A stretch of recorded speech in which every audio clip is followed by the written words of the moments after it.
Un cadre prestigieux pour une exposition qui l'est tout autant. L'Office des métiers d'art nous revient cette année avec non pas des artistes mais 44 artisans. L'artisan est davantage dans le faire, davantage dans ses mains, dans sa création. Il est détenteur d'un savoir-faire justement avec des techniques qui se perpétuent.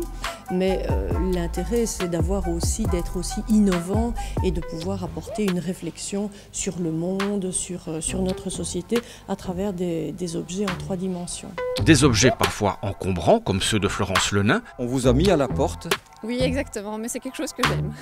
Ou au contraire très léger comme ce livre-objet. Donc j'ai choisi de prendre le papier pour faire soi-disant un livre, donc en carton, enfin un papier assez épais noir.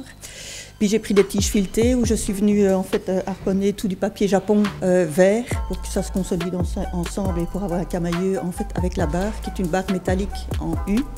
Et puis essayer d'agencer comme il faut pour que visuellement ça fasse le logo de l'infini.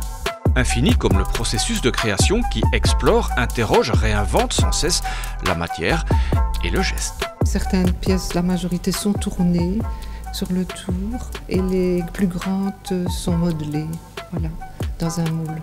Ensuite, elles sont cuites une première fois et puis engobées, émaillées, recuites une deuxième fois. Et ce n'est que à la fin qu'on regarde le travail et on se dit oui. C'est ça. Bijoux ciselés, textiles assemblés ou métal torsadé, derrière la maîtrise apparente, chaque œuvre comporte sa part de hasard.